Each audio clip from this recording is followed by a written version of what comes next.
मनीष कश्यप ने पश्चिमी चंपारण से जो लड़ने की जिद बना रखी है, क्या यह जिद सही है उनकी? क्या ये जीत जाएंगे वहां से? इस सब चीज़ों पे बात करेंगे और पश्चिमी चंपारण का क्या इतिहास रहा है चुनाव में बीजेपी के और विपक्ष दलों का, इस पे भी बात करेंगे। कितने गांव हैं, कितने पंचायत हैं, और मनीष कश्यप जो जिद ठान के रखे हैं, क्या ऐसा तो नहीं है कि फिर वो अपने ही पैर पे कुल्हाड़ी मार रहे हैं?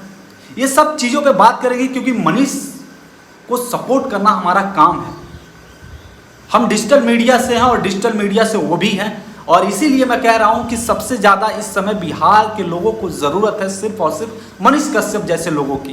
तो इसीलिए मनीष कश्यप के बारे में सोचना तो लाजमी ही बनता है, और इसीलिए मैं आपसे कह रहा हूं कि प्लीज़ इस चैनल को सब्सक्राइब कर लीजिए, क्योंकि मनीष कश्यप के एक एक अपडेट को मैं इस पर डालता रहूँगा, क्योंकि बात अब सिर्फ मनीष कश्यप की है। अगर आप एक बिहारी हैं तो सपोर्ट कीजिए मनीष कश्यप को, हर जगह पे सपोर्ट कीजिए। अगर उनकी बात आप तक नहीं पहुंचती, किसी दूसरे के माध्यम से भी पहुंचती है, तब भी सपोर्ट कीजिए।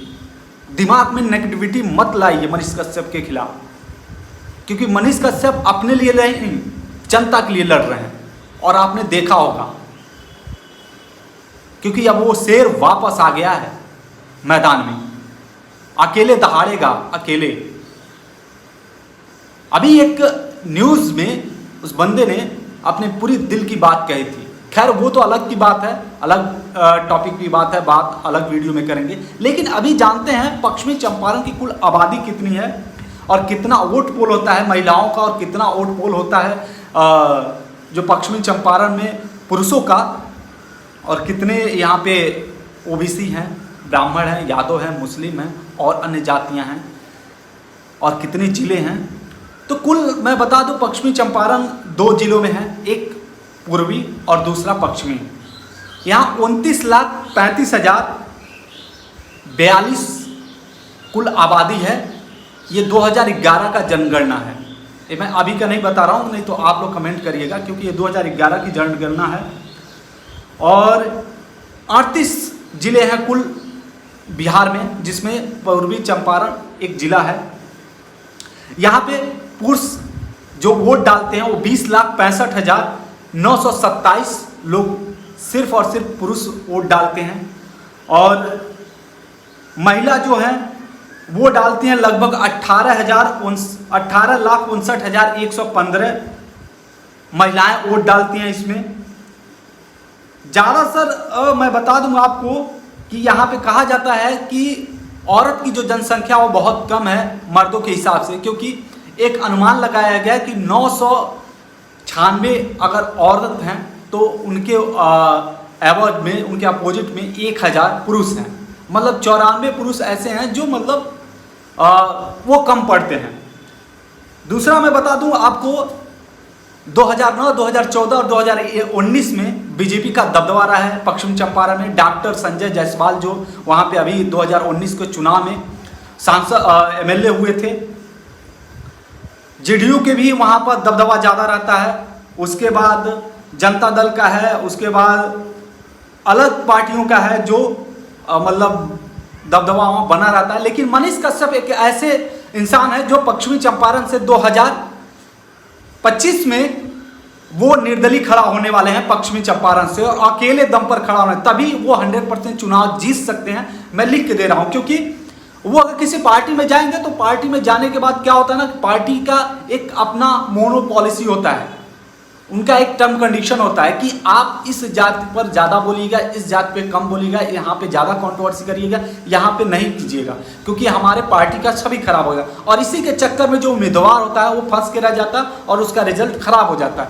मनीष कश्यप ने ये बहुत बढ़िया तरीका अपनाया, क्योंकि वो निर्दलीय खड़ा हो रहे हैं, और निर्दलीय खड़ा होना उनके लिए लाजमी है, तभी बिहार के लोग उनके सपोर्ट में आएंगे।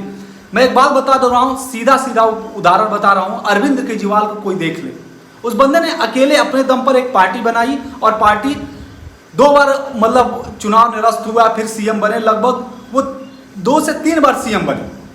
उसके बाद पंजाब में अपनी पार्टी को ले गए, पंजाब में भी वो पार्टी उनकी सीएम बन गई।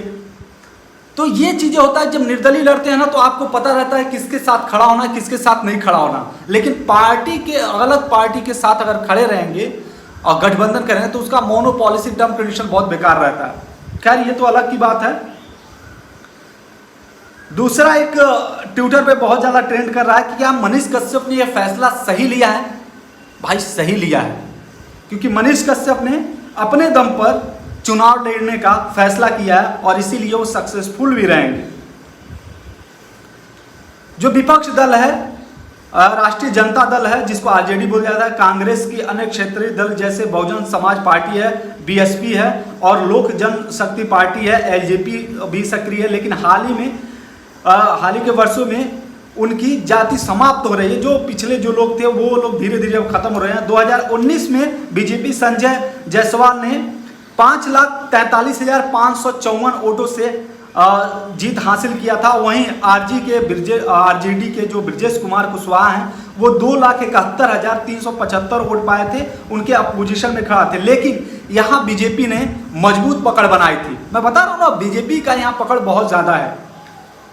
दूसरा, जाति में बता दूं तो यहाँ पश्चिमी चंपारण में जाति जो महत्वपूर्ण भूमिका निभाते हैं, यादव, ब्राह्मण, राजपूत, अनुसूचित जात और जनजाति में एसटी रूप से मुस्लिम समुदाय का मतदान भी थोड़ा बहुत सही है। बीजेपी के समर्थन में सबसे ज्यादा श्रवण मतदान का बड़ा हिस्सा रहता है। यादव में आरजेडी का बहुत ज्यादा वोट पड़ता है।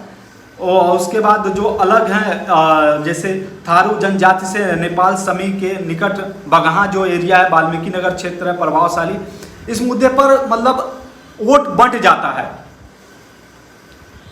सवाल यह है कि मनीष कश्यप अगर इस जगह से खड़ा हो रहे हैं तो जीतने का चांसेस ज्यादा है, क्योंकि सब लोग उनको सपोर्ट करने वाले हैं। क्योंकि बिहार में एक ऐसा लड़का चाहिए जो गरीब से लेके अमीर तक लोगों का एक जैसे हित करे। ये नहीं कि ये अमीर है तो इसका कुछ अलग ट्रीटमेंट होगा, ये गरीब है तो कुछ इसका, ये ऐसा नहीं है। खान सर वो कहते हैं ना कि मेरे शादी में जो वीआईपी था, वीवीआईपी था जो खा रहा था, वही जो लाइट उठा रहा था वही खाना खा रहा था। तो ऐसा अगर भावना लेके मन में चलेंगे तो 100% जीत तय है। और मैं सपोर्ट करूंगा। आप अगर मेरे यूट्यूब पे नए हैं तो चैनल को सब्सक्राइब कीजिएगा, फेसबुक पे हैं तो लाइक कीजिएगा, फॉलो कीजिएगा, इंस्टा पे देख रहे हैं तो लाइक कीजिएगा, फॉलो कीजिएगा। मिलते हैं नेक्स्ट वीडियो में मनीष कश्यप के नए अपडेट के साथ में। तब तक के लिए जय हिंद और अपना ख्याल रखिएगा। जय भारत।